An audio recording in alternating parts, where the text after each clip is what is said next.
Spring, 1964. Despite his short career, Tom Clifford had already seen countless students like this before.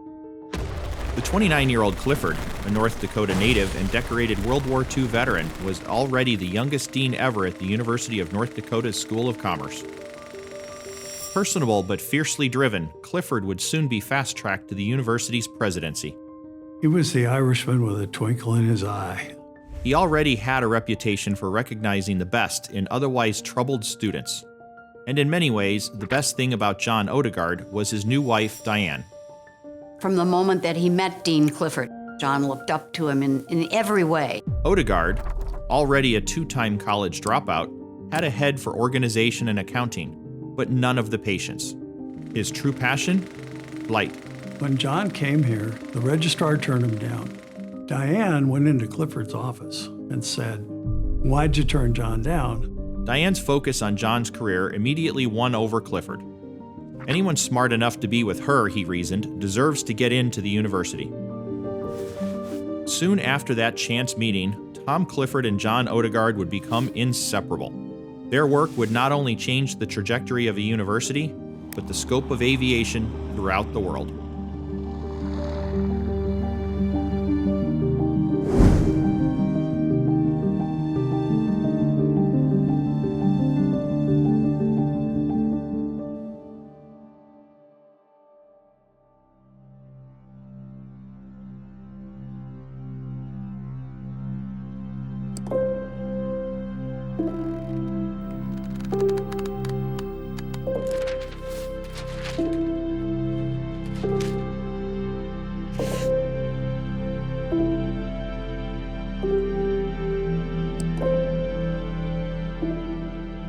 Just south of the Canadian border, a few thousand residents call Langdon, North Dakota home.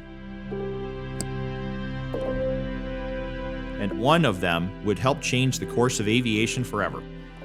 In 1938, Tom Clifford, son of an Irish immigrant father-turned-banker, enrolled in the commerce program at the University of North Dakota. Naturally athletic, but with a keen eye for numbers, the sometimes rebellious teen seemed born to lead from a young age. He wanted to stay on the farm. He wanted to ranch. His mother dropped him off in front of the Kappa Sig house with $25 and said, "I'll see you at Thanksgiving."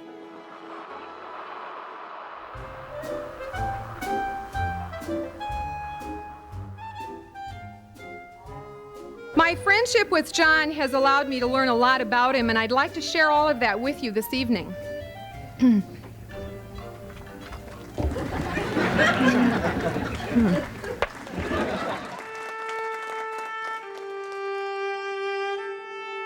Halfway across the state in Minot, leadership wasn't exactly on John Odegard's radar.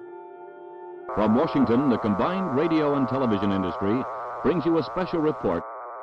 Scientific processes are often difficult for us to understand. After spending endless months confined to an iron lung during a cruel childhood battle with polio, Odegard vowed to make the most of life, sometimes recklessly and always unapologetically.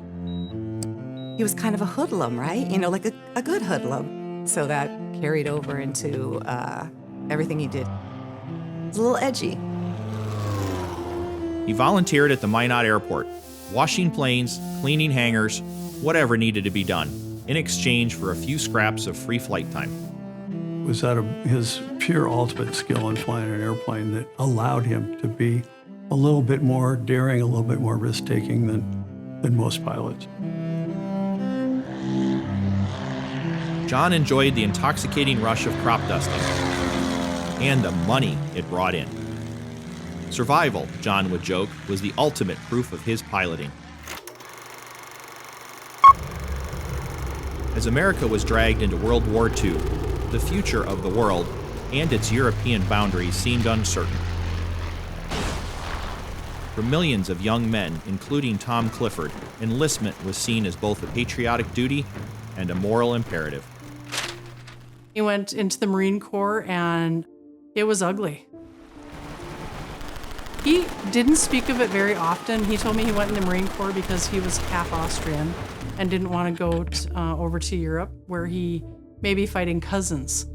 Private First Class Tom Clifford was wounded 3 times in combat in the Pacific Theater, receiving the Purple Heart, the Bronze Star, and the Silver Star. The military had forged a major, while North Dakota gained a newly minted leader. He said, that was the worst thing that I've ever seen and I've ever done and I've ever been a part of. And he said, when I got home, it was just everything could improve and I could help people be better. I wasn't scared of anyone. When you've survived combat on Iwo Jima, Clifford would say, nothing else worries you ever again.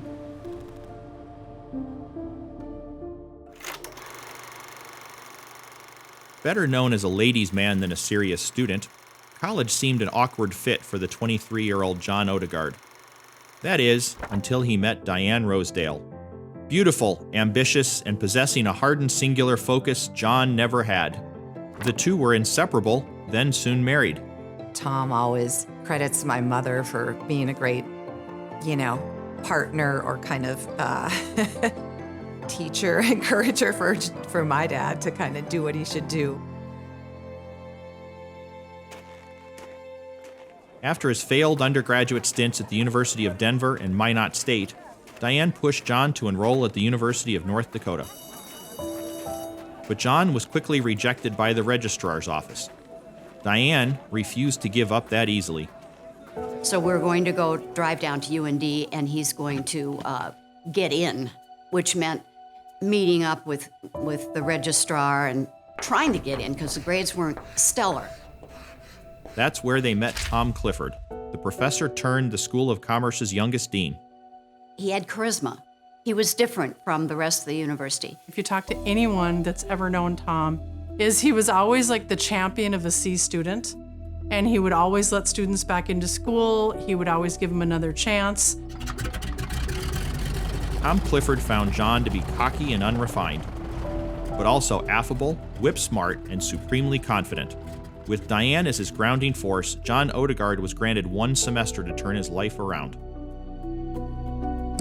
We were going to live in the hutments, the metal huts. So we just left Minot, packed up. The hutments were kind of weird. I mean, they didn't look really great.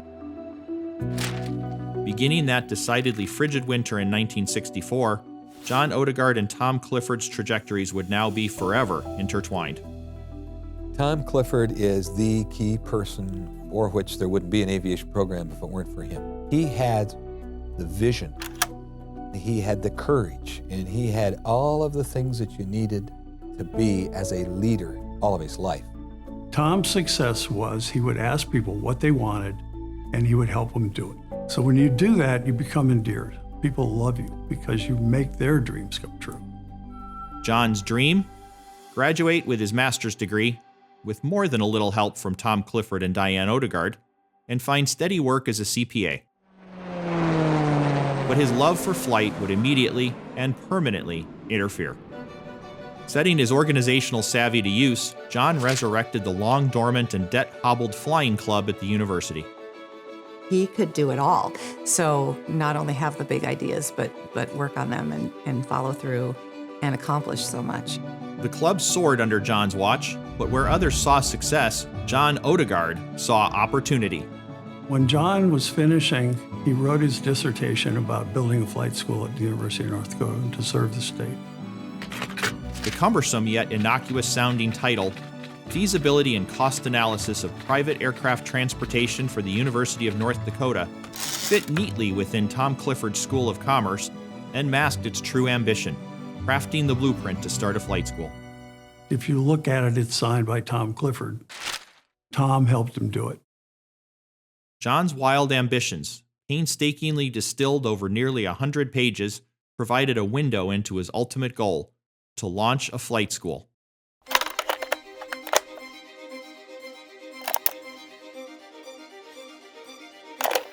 The purpose of this study is to determine the feasibility of private aircraft transportation for the University of North Dakota. He laid out his case for the university to buy a plane for travel, rendering obsolete much of the school's 10-car motor pool. By acquiring a private aircraft for transportation, the university should increase its management effectiveness and produce a substantial savings in transportation costs. The university would save time and money, about $27 per trip, it was estimated. This new mode of transportation, he would boast just 4 pages into the paper, puts top men in the right places at the right time to do the right job and to make the right decisions. Time savings achieves paramount importance when considering the value per man-hour. Their dollar cost in lost time not only justifies but demands aircraft ownership and use. When John would come in with all these wild ideas, Tom could sort through them. Then Tom knew how to work the logistics. All the while, the UND Flying Club, with pilot John Odegard in the cockpit, would shuttle Tom Clifford back and forth between Grand Forks and the state capitol in Bismarck. John made his case. As World War II pilots began to retire, the need to replace them would grow exponentially. But not everyone was sold. We heard no a million times. That can't be done, or that can't be done in North Dakota. The faculty, Clifford would say, didn't believe that aviation was an academic subject. It was better suited for a vocational school. In turn, Clifford called them snobs. He had to stand up for John because the rest of the faculty looked at it like it was a trade school. He saw that John was going in the right path, and we could really make something here and not just be another 4-year institution that offers the same old degrees as the school down the street. John would later tell a reporter, they didn't just say no, they said hell no. Never, in fact. That first class, the economics of transportation, was quietly offered by the business school in 1968. It covered a wide variety of topics: aerodynamics, tower procedures, and weather. It was really the private pilot course. But in the catalog, it looked like an academic course, and so they said, all right, we'll go with it. John Odegard, once an aimless C student barely on track to graduate, was now a professor. John was a huge visionary. He had the paperwork of being an academic, but his personality was the furthest thing from it. He was always teaching, and he was a great teacher, but it's because he was into it. He loved helping people learn. If you had any question at all about whether or not you wanted to be a pilot, John dispelled that from the very start of his classes, and we bought into it. I was not particularly interested in aviation, Tom Clifford would say, but I could see the future of it. John thought about aviation morning, noon, and night, and Tom put the pieces of the puzzle together. Now, I'm sure there was some yin and some yang, but a great match. The first class was a hit. Now it was time for liftoff.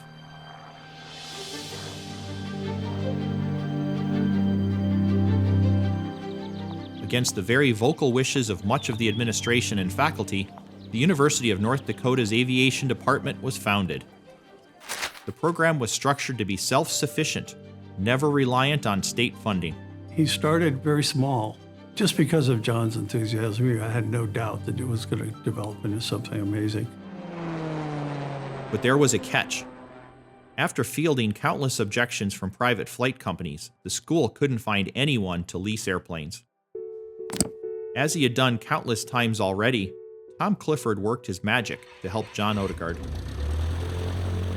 In 1968, Tom Clifford secured 2 airplanes, a personal favor from former accounting client Ernie Fox. He said, hey, Ernie, you can get a really good tax break if you give a couple airplanes to the University of North Dakota and deduct it from your taxes. Those 2 planes and 12 students would help launch a legacy.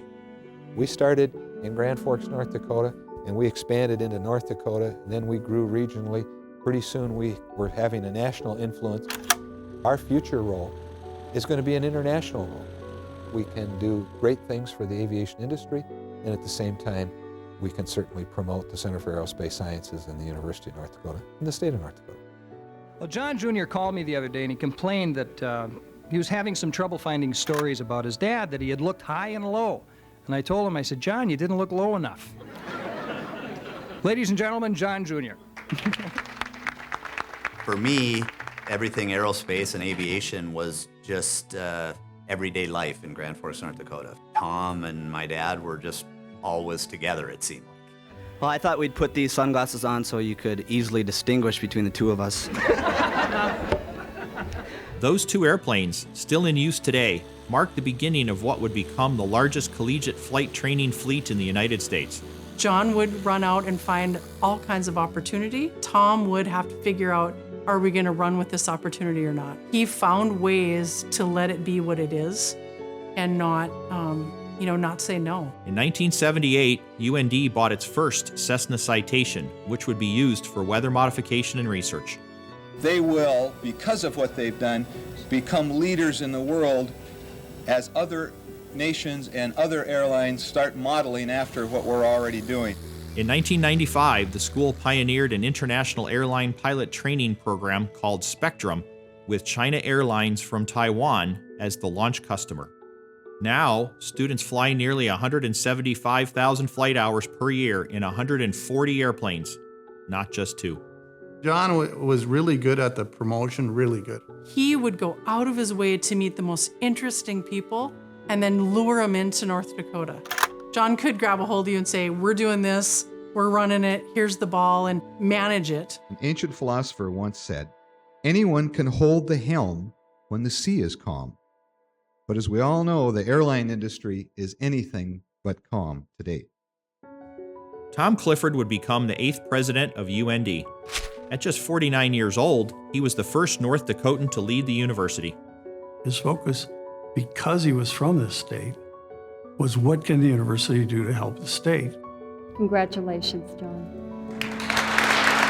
John Odegard would be honored by the FAA, the National Aeronautics Commission, and countless others, all while relentlessly growing his flight program.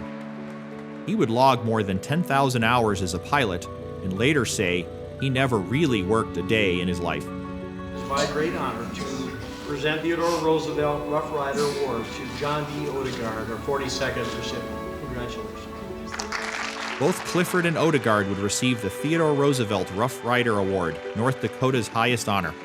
They were always trying to do something different, pushing against academia, pushing against what was already here. I will join you in celebrating the story of a kid riding his bike uphill to the Minot Airport to sweep out a couple of dusty, dirty old hangars in hopes of getting a 20-minute flying lesson. The Center for Aerospace Science's main building, known as CAS 1, would be renamed Odegard Hall. It is certainly my honor to dedicate this building Thomas J. Clifford Hall. Tom? In 1992, Clifford Hall opened its doors. He gave his life to this institution. He was so very proud to have a building with his name on it. That was just so important to him. He was so happy that day. Tom Clifford and John Odegard would be enshrined together in the North Dakota Aviation Hall of Fame. Odegard in 1999 and Clifford in 2002. I like to drive by and think about the metal tin huts that we lived in. I like to look around at Gamble Hall and think of the first little office and 2 rooms that started the aviation department. I am moved by the history. I am moved by how beautiful it looks. My children were born here. They attended UND. This is our whole history. This is our history, our family's history. We have been very fortunate. And now for our roastee, John Odegard. Good luck, Johnny. So let me introduce to all of you the very precious ladies in my life, my mother, my daughter Stephanie, and wife Diane. Would you please stand?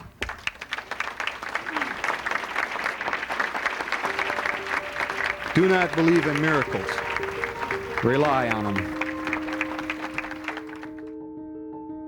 Tom Clifford and John Odegard transformed a small university in North Dakota into a global aerospace powerhouse, proving that with vision, passion, and unwavering dedication, even the most unlikely dreams can take flight. You know, John and I have worked together from the beginning, and the main thing about it when you worked with John is his intense joy in doing what he was doing. He loves to fly. He loved it. And he wanted to impart that to the students that were here. Their legacy continues to inspire generations of pilots, researchers, and innovators who dare to take flight. The writer's gratitude is also sincerely extended to Thomas J. Clifford, Dean of the College of Business and Public Administration, for the valuable assistance and encouragement they extended to the writer.